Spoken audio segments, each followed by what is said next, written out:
Selamat datang di pameran Iki Horor.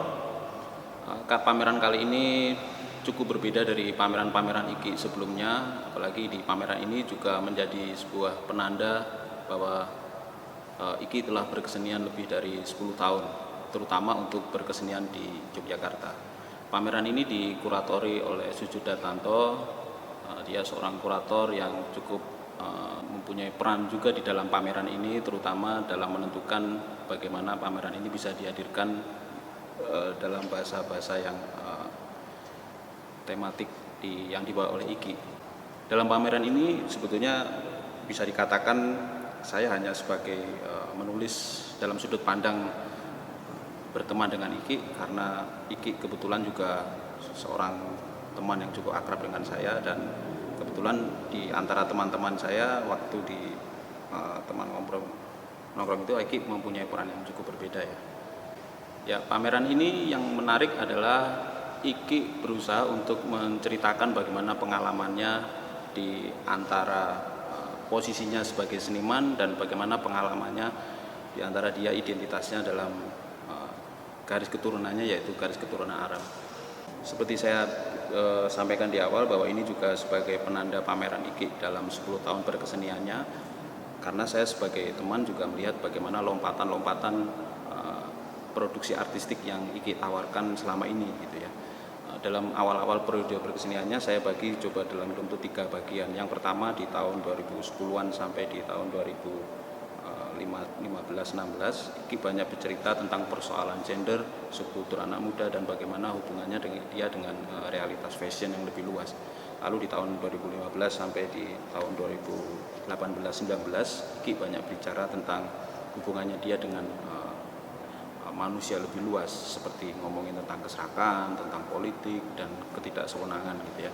Dan yang menarik di tahun periode ketiganya dimulai tahun 2020 ini, Iki banyak menceritakan tentang identitas selama ini yang tidak pernah ia sampaikan. Saya bilang identitas kenapa? Karena identitas Iki secara garis keturunan dia adalah seorang garis keturunan Arab ya. Dia mempunyai ibu seorang Arab dan mempunyai seorang bapak seorang dari Indonesia gitu. Nah, dari 2 hal yang menarik ini ia coba untuk menggali lagi apa sih yang bisa didapat dan bagaimana posisinya Iki dalam wilayah seni rupa dan bagaimana posisinya Iki dalam menentukan identitasnya.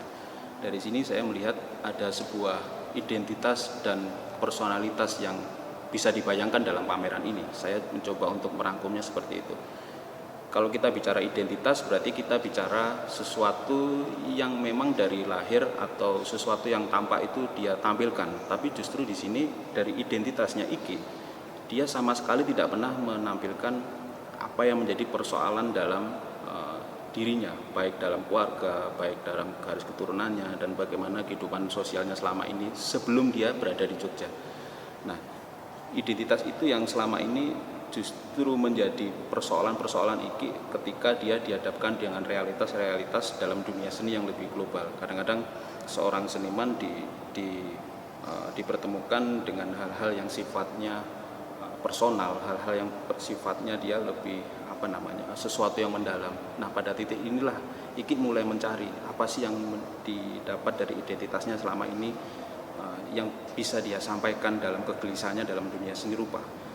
Yang kedua, selain identitas, dia juga menampilkan sebuah personalitas. Personalitas itu bisa saya bayangkan di pameran ini adalah reaksi emosionalnya ketika dia berkecimpung dalam dunia seni rupa yang selama ini dia jalani, dan dia menemukan sebetulnya ada sesuatu yang ia kaburkan. Kaburkan dalam hal ini adalah ada sesuatu yang secara tidak sadar Iki sembunyikan dari identitasnya tadi. Makanya saya bicara tentang personalitas ini, ada sesuatu yang ia kaburkan. Jadi orang memang melihat bahwa dari namanya saja dia sudah nama seorang keturunan Arab gitu, Iki Horor gitu ya, tapi itu tidak tampak dari seluruh karya-karyanya selama ini.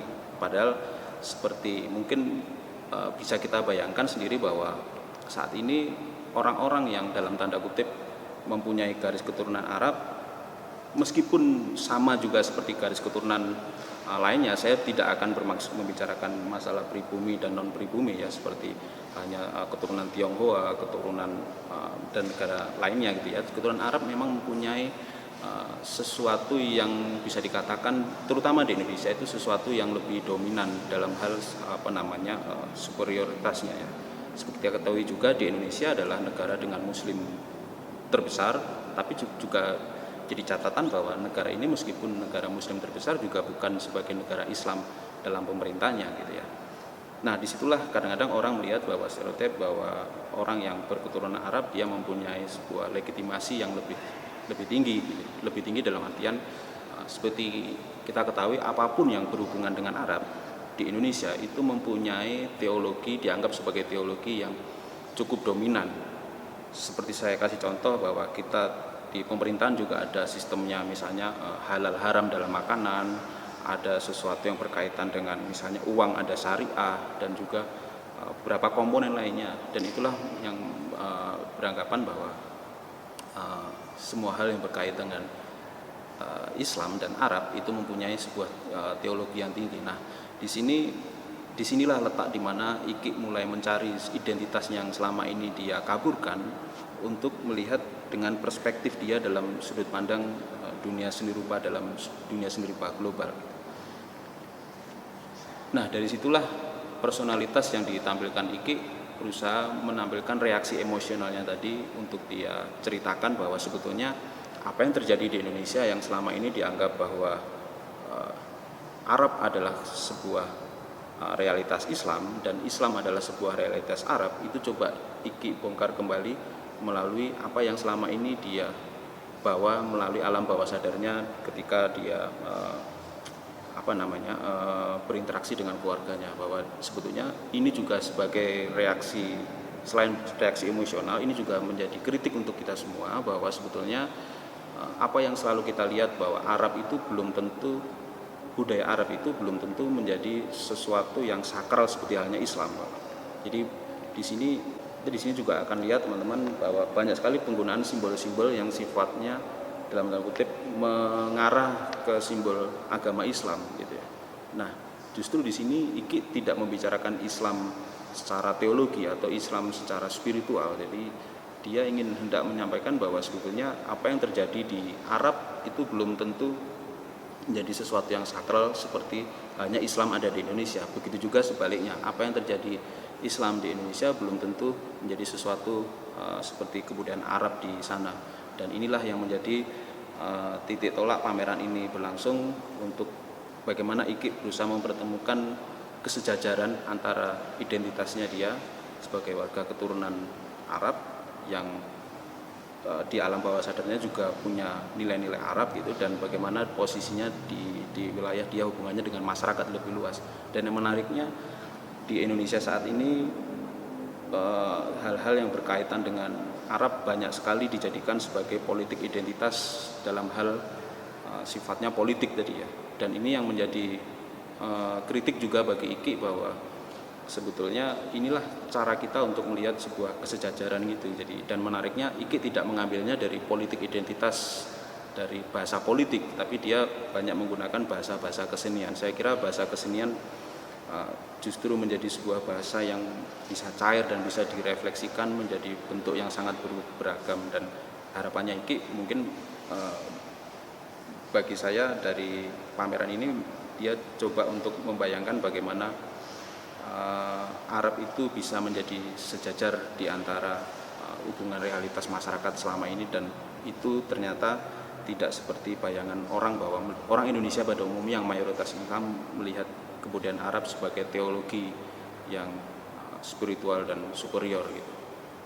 Ya, akhir kata silahkan datang di pameran IKI Horor di Jogja Gallery, tentunya dengan protokol kesehatan, dengan berbagai macam peraturan di antara penanggulangan COVID saat ini.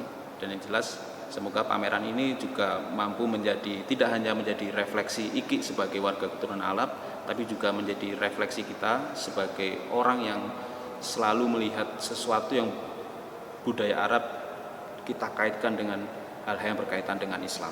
Dan keduanya itu memang sesuatu yang berbeda.